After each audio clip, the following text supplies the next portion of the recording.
Now an update on damage to the Pentagon caused by Tuesday's attacks and ongoing recovery efforts at the site. Defense Department and Arlington County, Virginia Fire Department officials answered reporters' questions this afternoon. Their comments are about 35 minutes.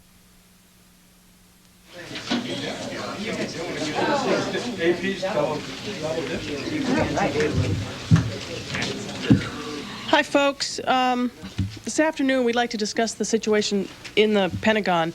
And joining us will be three people: John F. Irby, IRBY, who's the director of the Federal Facilities Division. He's going to discuss the initial damage assessment of the Pentagon. And I just want to emphasize, as I have been, a lot of these things we're talking about, they are preliminary assessments, preliminary numbers, etc. He's got some slides to show you about the damage floor by floor, and he's responsible for the overall building management. Major General Jim Jackson has been up here before, Commanding General of the Military District of Washington. You met the other day.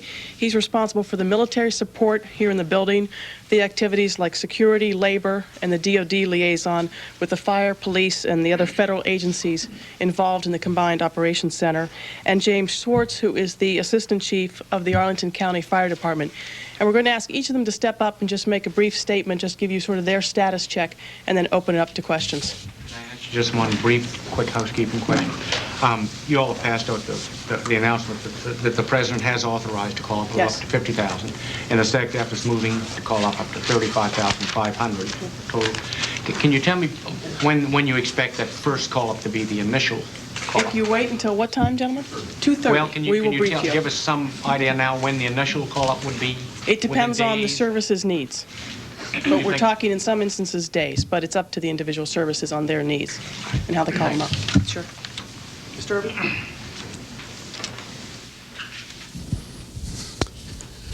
Do we have the slides? There we go. Okay. We took a big hit, but two-thirds of the building is operating in a normal manner.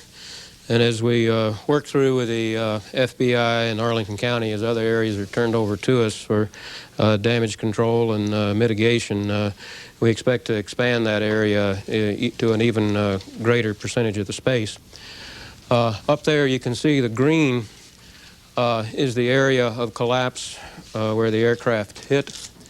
The red is the approximate area of the fire. And the blue is the area of water damage.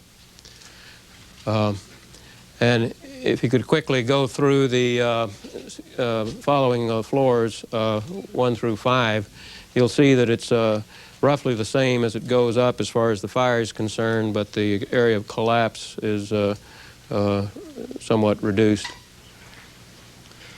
And the fire creeps back a little too.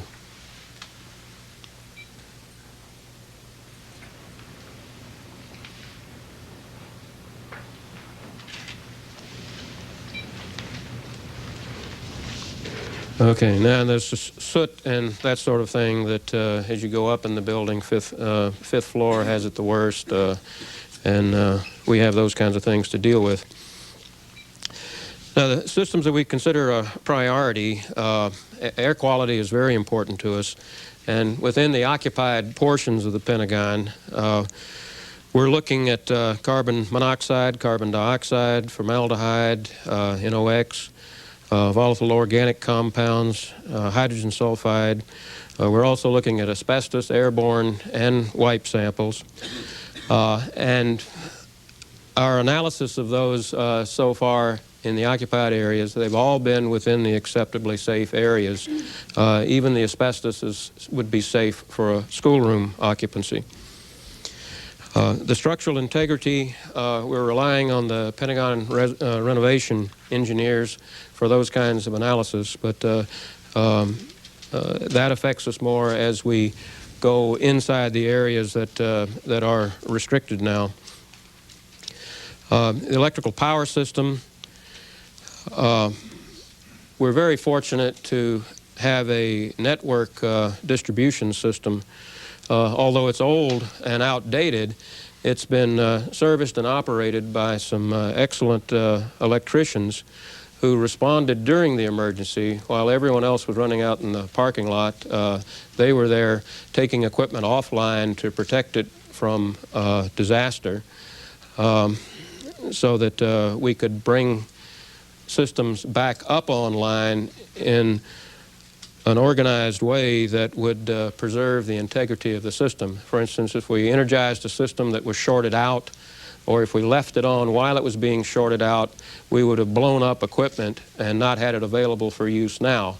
But because we took it offline, we saved many, many systems, and that's why we have such a large proportion of the building under operation. Those two things, the excellence of our mechanics and the good design of the system. The air conditioning is another situation where we consider very critical. The aircraft did break a lot of chilled water lines, which distribute chilled water from our heating and refrigeration plant to the entire building. We lost a lot of water. Our system did go down for only 1/2 hour, that chilled water system, and only the command centers would notice that length of interruption.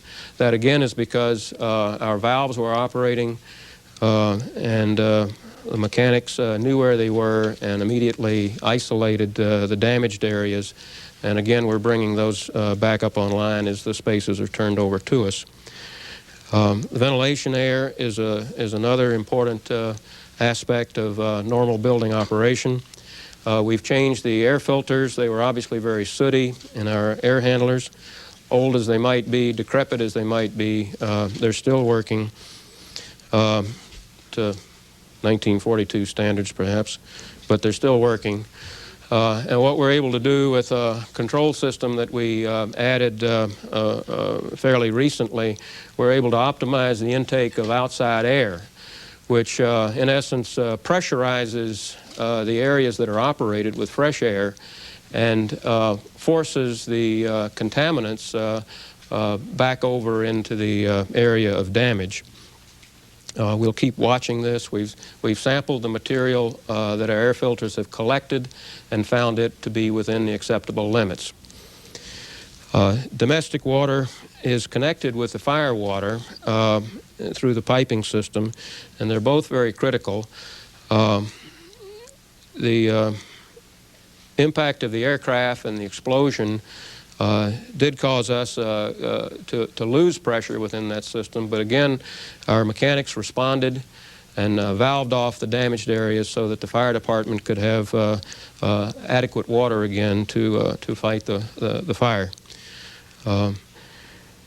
As we expand the areas of operation, we'll have to do some cutting and capping of those lines to make sure that all of the areas, old and new, have the kind of domestic water and fire protection that codes would require. Again, as we move from the area where we are now to other areas that will be made available to us, we'll have to restore function to the fire alarm system, and that will take a certain amount of assessment that we haven't been able to make yet, but we'll have to look at those systems and see what kind of damage they sustained. Soot cleanup is another important area to our occupants. We have 250 regular contract cleaners that are here working that, and 100 emergency fire and flood cleanup specialists that are augmenting that staff. And as you move around in the building now, especially on the upper floors, you'll move from an area where it smells kind of sooty and smoky to an area where it smells like disinfectant. And the floors are shiny and what have you. So that's what we're moving towards. But you know, I'd summarize by just saying that the Pentagon is an amazing building, that you develop a warmth and a respect for its capability to respond to an emergency, and we're finding that it got us through this problem, and you just learn to love the building like a sailor loves his ship. How much would you estimate the damage was? Sir, we're going to let each guy go take the podium. Let each of them make their statements.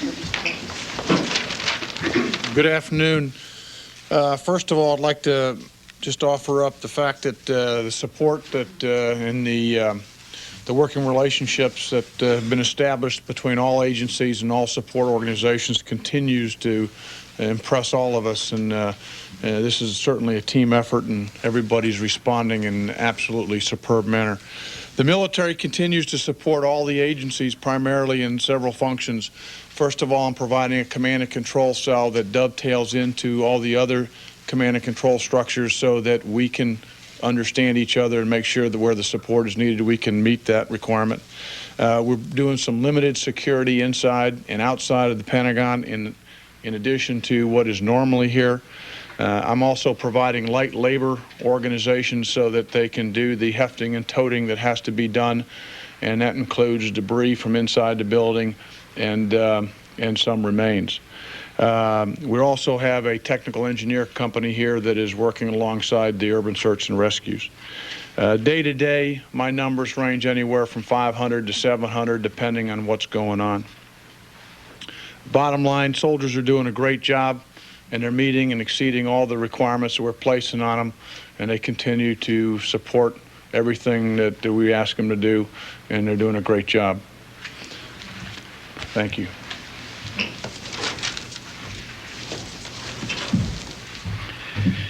Good afternoon. First off, I'd like to echo General Jackson's comments about the level of cooperation among all the agencies, all the levels of government represented here in the effort here over the last couple of days.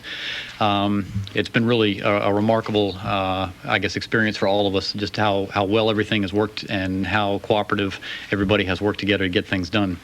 I'll give you a little bit of an update on what we're doing right now. We continue to work on our efforts to shore up the building in those areas as identified on the map that are most heavily damaged. It's extremely crucial that we make sure that we have a structurally sound area to work in so that we are not putting the rescuers at further risk and that we aren't losing a portion of the building in our efforts to remove either live victims or any remaining victims, or remains of victims, rather. I want to emphasize, though, at the same time that we are working aggressively to shore up the building and ensure structural stability, we are at the same time working those efforts to search for live victims and try and work with the evidence response teams of the FBI to collect evidence as a part of the whole process here involved in both the rescue effort and the crime scene. It's kind of a unique situation, not just because of the kind of incident that it is, but also because we have obviously a large rescue effort underway, but at some point we want to ensure that the criminal investigation is not impeded in some way. We were talking this morning in the command post about the nature of this particular incident, and we recognized, I guess, finally a few days into this incident that while I think everybody is somewhat used to plane crashes and have heard of building collapses and at the same time experienced or seen or witnessed at some point building fires. This is truly a unique situation in that we have all three of those events wrapped into one, and that is complicating a great deal the efforts that we have here. I'll give you one more piece in terms of recent events, and that is an update from the situation regarding the fire that occurred last night. The situation is the fire occurred in that collapse area. I have continually stated that from the very beginning, the fire situation in this particular incident has been extremely difficult. It was not a typical fire when we arrived on Tuesday morning, and it has not ever gone into a typical fire situation. We have heavy fire in an area where there was collapse, and there is an awful lot of material beneath that collapse that is still quite hot.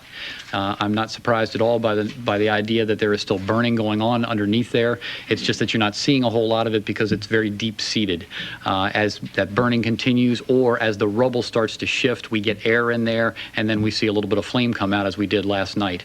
We continue our fire watch operations, continued them after the fire was extinguished last night, and continue them today as we go further with this operation, and we'll continue that as we see necessary for the remainder of the incident.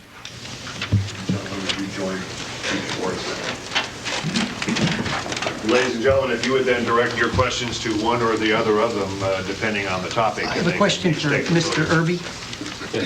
How much do you estimate it will cost to repair the damage? I think it's too soon to know that. We don't have well, as the chief pointed out, all of the damage hasn't occurred yet. We're still having problems that we're having to deal with, and certainly there's a lot of testing that needs to go on before we could give a reliable estimate. But as a ballpark figure, could it be in the tens of millions of dollars, or is it likely to be? Oh, much more than that. Much more than tens of millions. May I ask a question to the gentleman too, while he's there? I was going to say, I'll do the pointing, I guess. Ivan, go ahead. Okay, you may have addressed this early on, but obviously tons of water fighting the fires have been poured into the building and have gone down to the lower levels. Any idea as to the amount of flooding and the amount of water damage that's been caused and what has been damaged? Well, our diagrams, if you could flip back through, show the areas of water damage, and the blue there represents that water damage. It's again, if you look at say from a dollar and cents point of view, probably the largest damage will be carpet damage, because to get to the carpet, all of the furniture will have to be taken up and all of the documents dealt with. So the documents may be dry, but the carpet under it is going to need to be replaced or sanitized. And again, we haven't gotten into all of the areas yet for developing that kind of information, because we've got other more critical things to deal with now. Just to follow up, if I may, I'm talking more about such equipment as computers, and is there anything sensitive or classified down there? Any danger to classified documents being destroyed beyond repair? No, the area is under security, and General Jackson, I think you're more competent to answer that. As we work through the building and as the fire department clears certain sections and the FBI clears certain sections, we are working with them to get our teams in to be able to assess and pick up and get back into containers the security items that we might need. Computers are being addressed. We have, in fact, retrieved some. We're working with the fire department to get some additional ones. And, of course, documents fit in the same category. But the site is secure. Barbara? I think I'd like to ask, the chief was addressing this. You talked a little bit about search and rescue and recovery. And if you could talk about that a bit more in terms of how many people you have on site today for both fire watch, search and recovery. And you spoke about searching still for live victims. And in reality, do you have any sense that still might be a possibility? What's the status of all of this? Well, I'll take your last question first. The part about do we have a realistic expectation that there are live victims in there? We want to remain optimistic. The area that we have had the most difficulty gaining thorough access to is the area of the collapse. And while that was the area in which there was the heaviest fire involvement, in terms of what we've experienced before in collapse situations, it provides the greatest opportunity for survivable victims. So there are a lot of factors here at play, but what I would say is that the thousands of people involved in this whole thing and this entire incident do remain optimistic. The rescue crews continue to go about their job hoping that they will find somebody. Your question about the number of people out there, the USAR teams that are working, there are two USAR teams, that is urban search and rescue teams, that are working under the direction of FEMA. Those two teams are 70 persons each, and there are two teams deployed for each work period. The work periods are 12 hours long. They begin at 7 in the morning and go to 7 at night. So it is a 24-hour day operation. The additional fire and rescue staff that's out there are approximately another 50 individuals that are engaged in support activities as well as the fire watch activities that I discussed before. And can you also update us on how many sets of remains you have brought out now? I'm not going to get into numbers right now. I'm sure that at some point the FBI will be willing to talk about the numbers. Dale.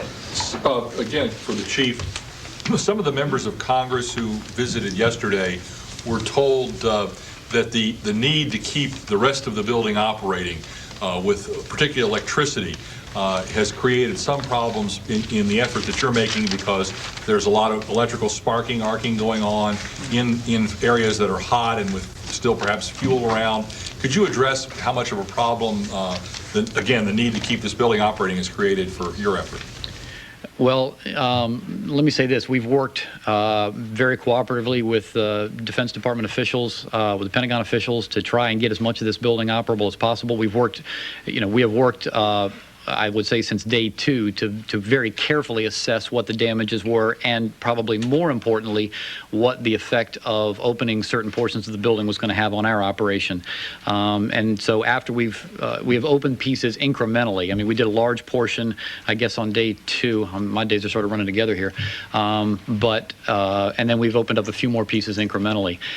To be honest with you, in terms of the issue of electricity, nothing significant along those lines has been reported to me as the incident commander.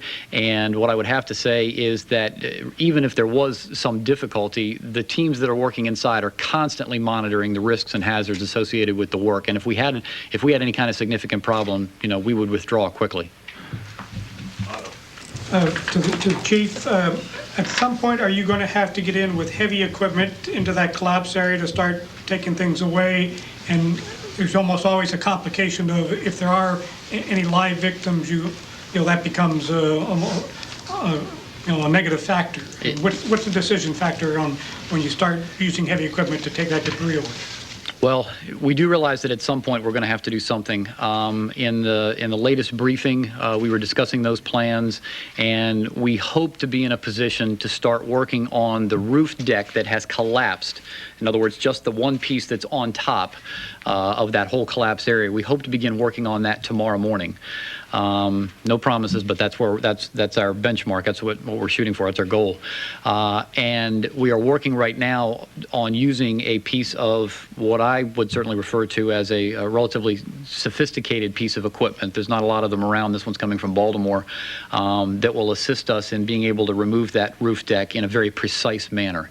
So I would say that with the technology that the equipment affords us, as well as the constant assessment that will be made by the crews out there, the very experienced USAR rescue teams, I think we'll make the most prudent judgments possible to try and open that area up. Our plan is, if we get that roof deck off, we believe that we'll open that area up enough to see more and know where to go next. Tom? Mr. Irby, I realize you're not a forensic expert, but I'm wondering if your analysis of the impact area of the building can be at all helpful in terms of figuring out more about the circumstances of the collision itself, maybe the speed of the aircraft as it hit, the angle, whether, how it hit, and so forth. Well, I think that would be a question for others. My area is more towards the normal operation of the building. And Wally? Can you say what was the condition of the black boxes when you found them? I'm not in a position to say. Again, I'd refer that question to the FBI. I think they're better off answering that question because it is such a significant piece of evidence. Mr. Irby, when the cleanup effort is completed, about how much of the building will be usable for office workers? Well, I think we'll need some more engineering analysis before we can make that turn the answer into a number. Right now, we're about at 2/3, and we expect to be expanding that. But the engineers are going to have to work with us on that. And studying the structural safety of the parts that appear to be intact. Pardon? They're studying the structures of parts that appear to be intact. That's correct. That will take some time to look at the potential settling and those kinds of things. And it's again an area where we're all cooperating together, and we're all working at the priorities of what has to come first, and reoccupying is going to be the last thing in line. So there are a lot of other higher priorities. Tony? So, Mr. Irby, can you quantify what 2/3 of the building means for the lay audience? I mean, this building's X number of acres. I forget what X is, but just bound it a little bit. 20 acres were taken out, but 200 acres of the Pentagon are operating functional.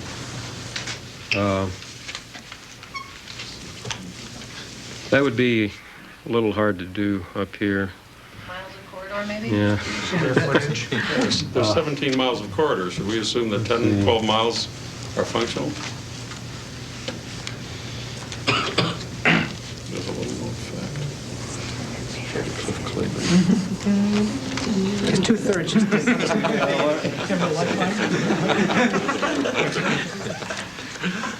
Yeah. Do you want to think about it and get back to me?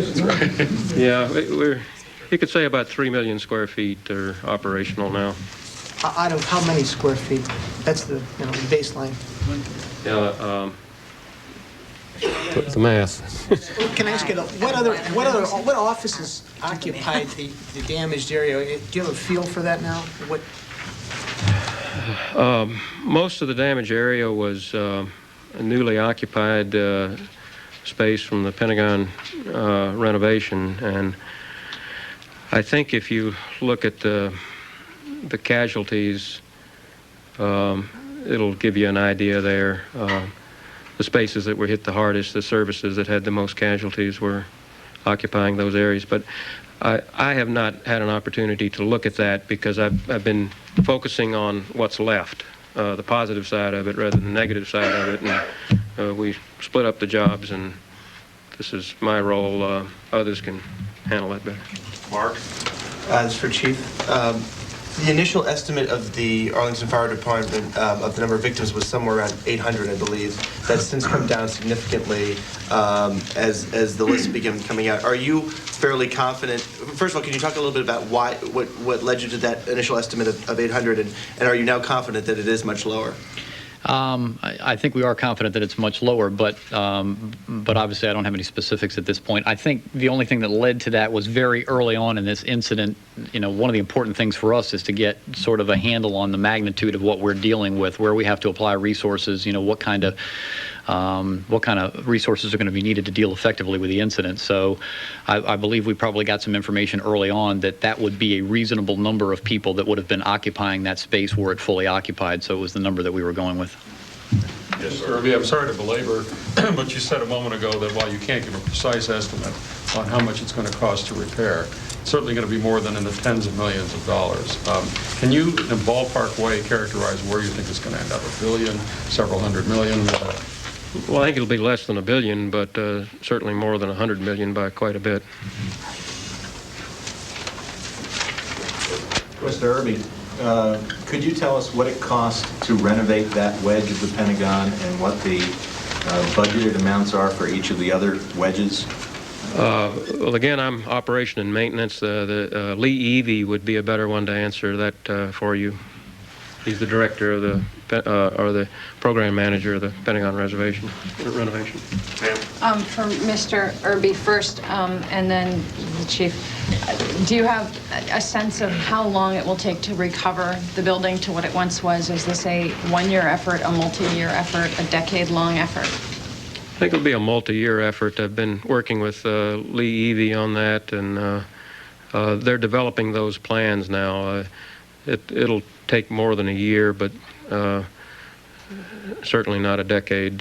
Again, a lot of that depends upon congressional funding.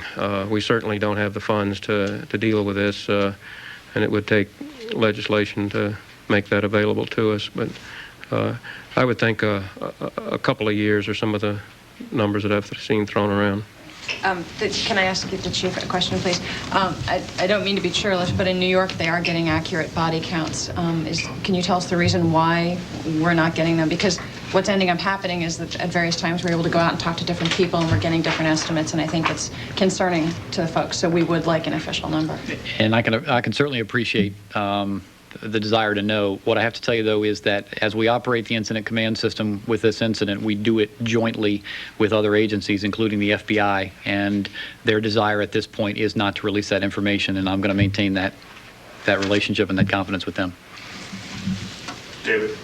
In terms of the collapsed area in green up there, can you give us any rough measurements as to how big that is? How big is the hole, in other words?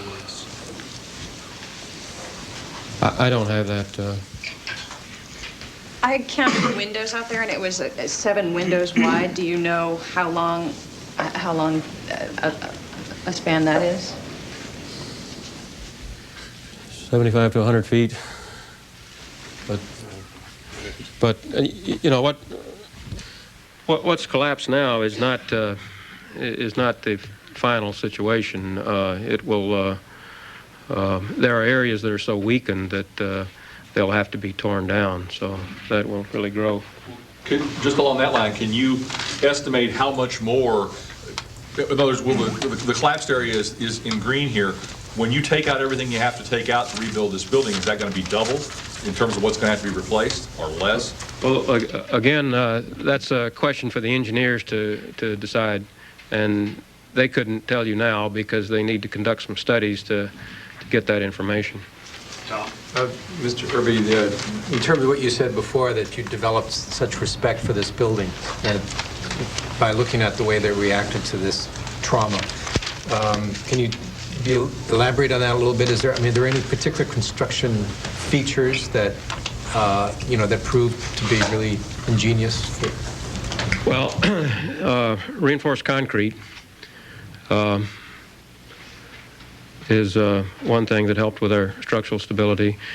We also had some reinforcing added during the renovation that helped with the stability. If you notice, the windows in the renovated areas did not pop out the way windows in other areas did. The mechanical and electrical systems have a redundancy built into them as far as how they are fed, which allows us the flexibility to operate in two directions, serve them in two directions in most cases. And so that's just allowed us to, when we can't go one way, we go another. Was this, I mean, I know the building was built during wartime. Was the potential for aerial bombardment thought of during the construction? And in the renovation portion was thought of, that had been put together after Timothy McVeigh's bombing, had the possibility of terrorism been taken into account in that reinforcement you spoke of? I think the reinforcing was put in because of the potential for terrorist attack. It was to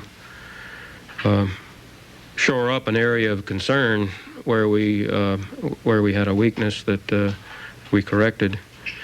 But as far as envisioning a problem like this, I think I would leave it to others to speculate on whether or not the designers imagined this. But as operators, we like to have the flexibility to feed from multiple directions so that equipment can be taken out of service for repair or replacement or what have you, and that works to help you in a situation like this as well, where things have been damaged.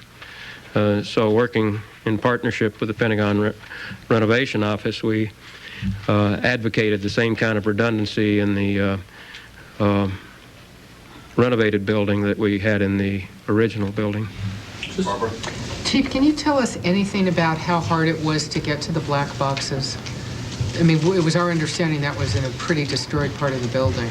It certainly was in a fairly destroyed area of the building, which to a large degree accounts for the couple of days it took, I guess, to retrieve them, because the very methodical way that the USAR teams work through the building, from the side that you see on all the pictures with the slide tilting down. That's the side we're working from, working towards the back. All of their efforts are extremely methodical, keeping safety in mind, and as I keep emphasizing, ensuring the structural stability. So I think the whole nature of moving through all of the debris and all of that collapse area just is what caused us to take so long. But I think that just how they've gone about their job is what led to how long it took. And have they been able to tell you when they got to that part whether or not there were any, recognizable elements that an aircraft itself had crashed into the building, or is it all pretty much vaporized? Are there any? Is there a tail? Is there a wing? Is there anything there? I certainly would not use the term vaporized, but there's not a lot of the aircraft that is recognizable at all. Dale?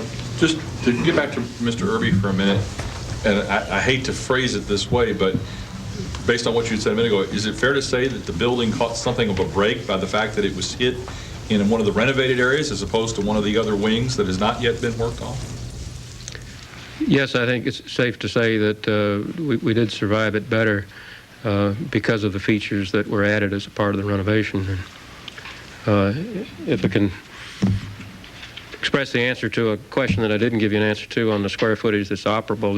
If we looked at the gross square footage of the building, it's around 6 million square feet, so the 2/3 would apply to 4 million square feet, which includes the offices and the corridors and those kinds of areas.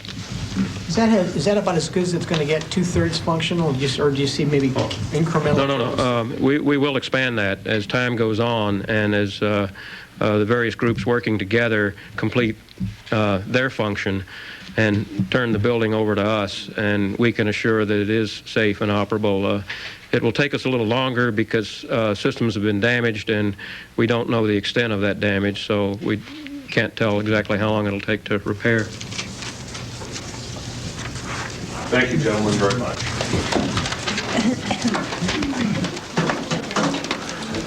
Oh, wait, let me add one thing real quick. I'm sorry. Thank you. Those slides are available on Defense Link electronically, and we do have a few paper copies either here or over the press desk.